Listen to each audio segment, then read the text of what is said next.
उत्तराखंड में बीजेपी जब से सत्ता में आई, उसके साथ कुछ न कुछ अपवाद जुड़ता रहा है। खासकर आपराधिक गतिविधियों में पार्टी से जुड़े नेताओं के नाम आने से पार्टी को गाहे बगाहे असहज होना पड़ता है। साल 2019 में देहरादून में कच्ची शराब से 6 लोगों की मौत हुई। मामले में बीजेपी नेता और पूर्व पार्षद अजय सोनकर घोजू गिरफ्तार किए गए। 2021 में बीजेपी महिला मोर्चा की प्रदेश मंत्री रीना गोयल जमीन कब्जाने के आरोप में गिरफ्तार हुई। 2022 में पार्टी टिकट पर जिला पंचायत सदस्य बने हाकम सिंह पेपर लीक मामले में आज भी जेल में बंद है। 2022 में बहुचर्चित अंकिता भंडारी केस के मुख्य अभियुक्त पुलकित आर्य के पिता विनोद आर्य बीजेपी के नेता रहे हैं।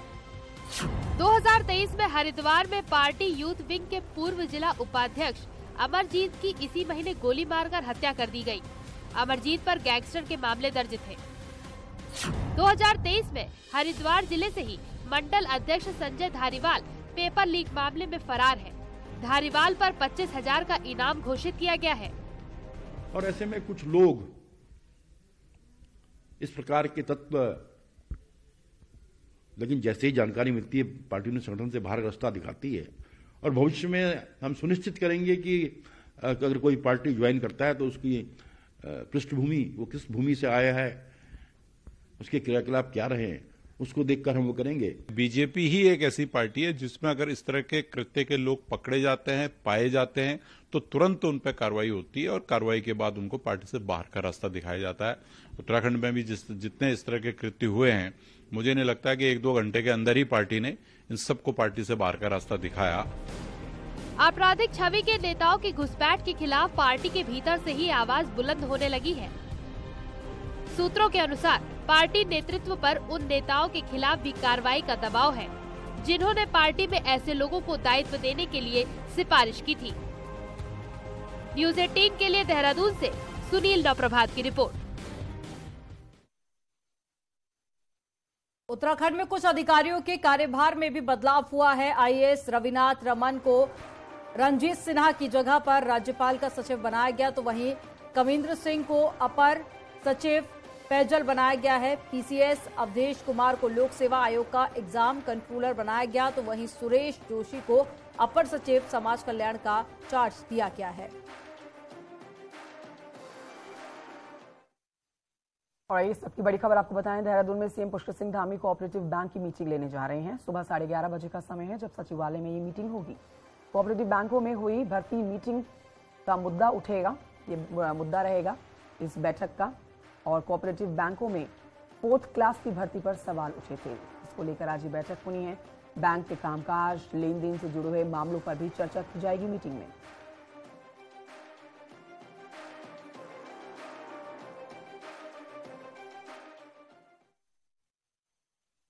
कांग्रेस पार्टी हो या फिर उसकी फ्रंटल संगठन, जब बात नहीं बनती तो बात विवाद, लात घूसों तक पहुंच जाती है। ऐसा ही तब हुआ जब बेरोजगारों के समर्थन में कांग्रेस के साथ में एनएसयूआई भी प्रदर्शन करने जा रही थी। तभी कांग्रेस ऑफिस के गेट पर एनएसयूआई के 2 गुटों में हाथापाई हो गई। रिपोर्ट आपको दिखाते हैं।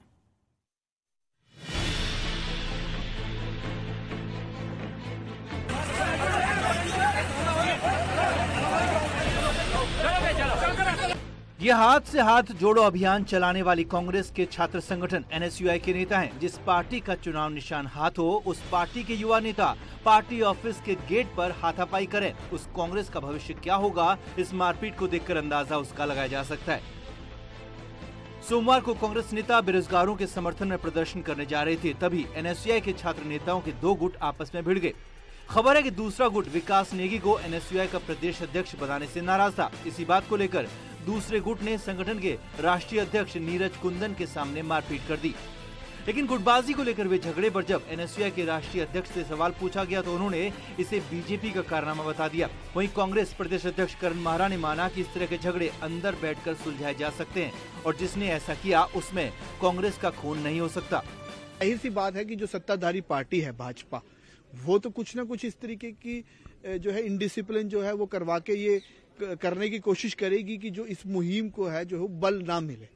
परंतु मैं आपको बताना चाहूंगा ऐसा बिल्कुल भी ना हुआ है, ना आगे ऐसा होने देंगे। जिस लड़के ने ये किया, जिस किसी ने भी ये किया है, मैं निश्चित मानता हूं कि वो अंदर से कहीं से भी उसके अंदर कांग्रेस का खून नहीं हो सकता। कांग्रेस के नेताओं की जुबानी जंग हो या युवा नेताओं में हाथापाई आम बात है। उत्तराखंड में भले ही कांग्रेस इस बार भी सरकार ना बना पाई हो, पर कांग्रेस और उसके फ्रंटल संगठनों के नेताओं में अंदरूनी झगड़े आज भी जारी हैं। नतीजा ये है कि बीजेपी के खिलाफ मोर्चा खोलने से पहले नेता को अपनी ही पार्टी के गुटों से जूझना पड़ता है। दीपांकर भट्ट, न्यूज़ 18 देहरादून। उत्तराखंड में मदरसों की जांच के लिए 3 सदस्यीय कमेटी गठित कर दी गई है, जिसे 1 महीने में जांच रिपोर्ट देने के निर्देश दिए गए हैं। 192 मदरसों की जांच होगी, जिसको सरकारी मदद मिलती है। वही वक्फ बोर्ड की प्रॉपर्टी से अवैध कब्जे हटेंगे। अल्पसंख्यक कल्याण मंत्री चंदन रामदास ने कहा है कि जरूरत पड़ी तो बुलडोजर भी चलाया जाएगा।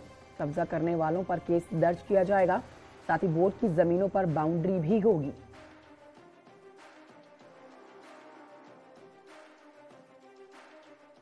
इसलिए अच्छी शिक्षा अल्पसंख्यकों को भी, बच्चों को मिले, गुणवत्तापूर्वक शिक्षा मिले, और इसके लिए हम विशेष प्रयास करके, माननीय मुख्यमंत्री जी ने भी इसमें रुचि दिखाई है, हम इसको गंभीरतापूर्वक करेंगे। अगर आप किसी दूसरे राज्य के रहने वाले हैं और आपको पहाड़ में ड्राइविंग का अनुभव नहीं है, तो हो सकता है कि आने वाले गर्मी के सीजन में आपके लिए पहाड़ पर चढ़ना मुश्किल हो जाए। ऐसा हम क्यों कह रहे हैं, एक रिपोर्ट के जरिए आपको बताते हैं।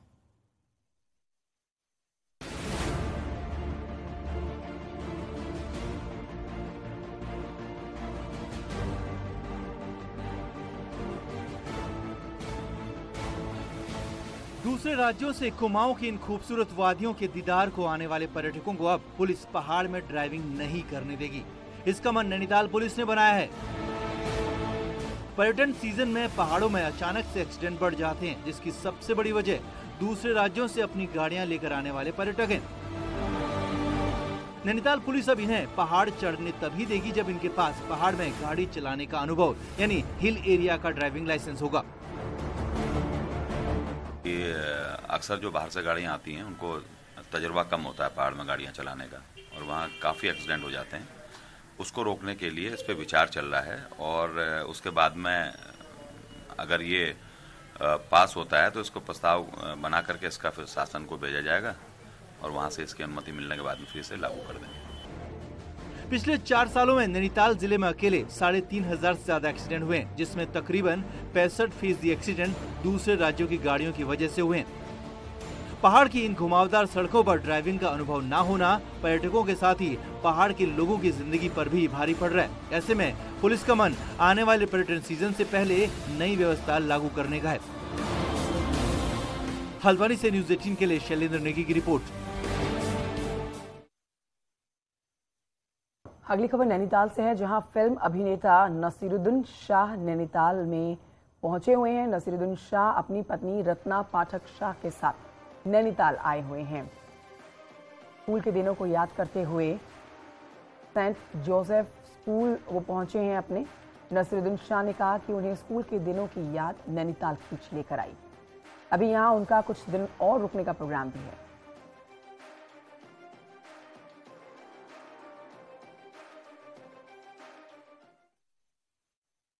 कभी अल्मोड़ा को ताम्र नगरी के रूप में भी जाना जाता था, लेकिन समय के साथ तांबे के बर्तनों की मांग कम हुई और यहाँ के लोगों के सामने रोजी रोटी का संकट आ गया। अब प्रशिक्षण देकर युवाओं को दोबारा काम सिखाने के प्रयास किए जा रहे हैं।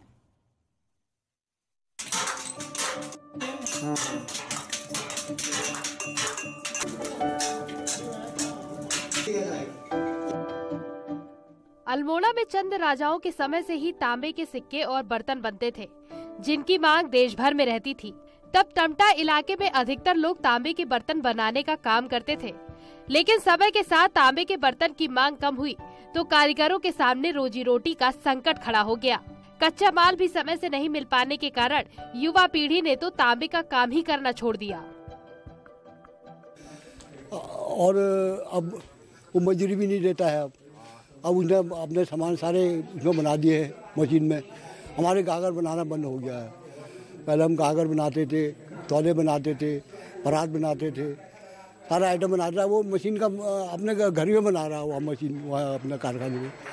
तांबा हमारे टकसालों से जला हुआ है कुमाऊं का, चंद राजाओं के टाइम का भी है, तो वो तांबा जो आज हमको जीआई टैग भी मिला है, इसका ज्योग्राफी की इंटीग्रेटेड हमारी इस टमटा मोहल्ला में को ही मिला है, और दुबालखोला में जो हमारी प्रोड्यूसर कंपनी है और इसको मिला है, तो इसके तत्वाधान में आज ये काम हो रहा है। लेकिन आज दोबारा अल्मोड़ा को ताम नगरी बनाने की दिशा में काम शुरू किया गया है।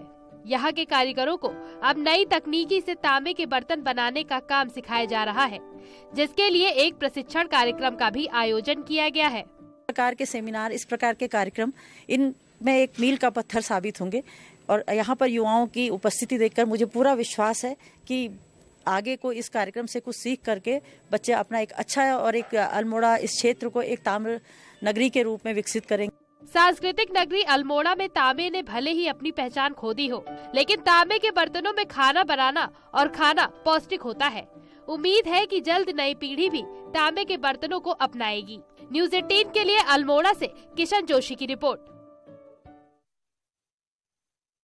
और यहाँ एक छोटे से ब्रेक के लिए रुकना होगा, कहीं मत जाइए, जल्द लौटेंगे।